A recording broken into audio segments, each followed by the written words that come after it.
আসসালামু আলাইকুম সবাইকে।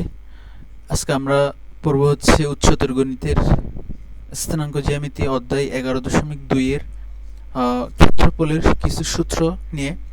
তো এর আগের ক্লাসগুলোতে আমরা কভার করছিলাম হচ্ছে আমাদের 11.1 এর যে ম্যাথগুলো আছে, বেসিক থেকে আমরা ম্যাথগুলো প্রত্যেকটি শেষ করছি। তো আমরা আজকে হচ্ছে 11.2 আসছি এবং এখানে কিছু বেসিক জিনিসপাতি আগে তোমাদেরকে জানা লাগবে, দেন হচ্ছে আমরা ম্যাথে প্রবেশ করবো আর কি, ডিরেক্ট অনুশীলনীতে। তো প্রথমে আমাদের যেটা জানতে হবে সেটা হলো ক্ষেত্রফল। আমাদের ক্ষেত্রফলের সূত্রগুলো নিয়ে আমরা আলোচনা করব।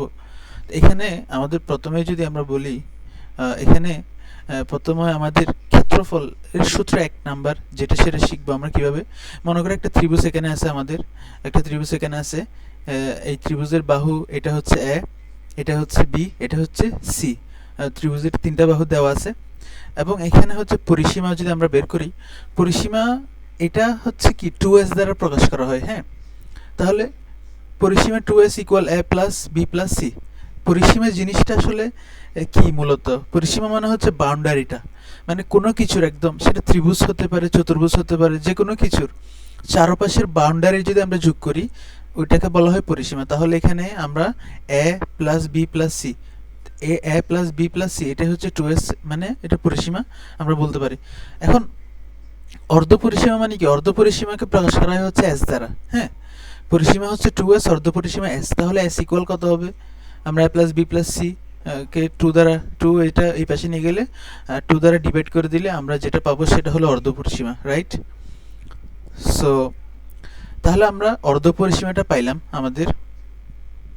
এখন আমরা যেটা দেখবো আর কি, আমরা ক্ষেত্রফল, যদি কোনো একটা ত্রিভুজের 3টা বাহু দেওয়া থাকে তখনই আমরা এই সূত্রটি ইউজ করতে পারবো ক্ষেত্রফলের। মানে তোমাকে 3টে বাহু দেওয়া থাকতে হবে, 3টে বাহু দেওয়া থাকলে আমরা অর্ধ পরিসীমা বের করবো, এই যে এস। এরপরে হচ্ছে তাহলে ক্ষেত্রফলের সূত্র হচ্ছে ত্রিভুজ ABC equal root over S into S minus A, S minus B, S minus C. এখানে এসটা হচ্ছে আমরা জানি সবাই, এটা হচ্ছে অর্ধ পরিসীমা, আর এ হচ্ছে একটা বাহু, বি আর একটা বাহু, সি আর একটা বাহু, মানে ত্রিভুজের 3টে বাহুর দৈর্ঘ্য। তো এই যে আমরা ক্ষেত্রফলের সূত্রটা শিখলাম, এখানে আমরা যেটা শিখতে পারছি মূলত সেটা হলো আমাদের কোন একটা ত্রিভুজের 3টে বাহু দেওয়া থাকলে, আমরা যদি বলি আর কি কথার কথা, কোন একটা ত্রিভুজের 3টে বাহু দেওয়া থাকলে এই যে এ, এরপরে বি, এরপরে সি, 3টে বাহু দেওয়া থাকলে আমরা এই ক্ষেত্রফলের সূত্রটা ইউজ করব, রাইট? ত্রিভুজের 3টে বাহু দেওয়া থাকলে আমরা ক্ষেত্রফলের এই সূত্রটা ইউজ করব। ঠিক আছে, আজকের ক্লাস হচ্ছে এতটুকুই। সবাইকে আসসালামু আলাইকুম।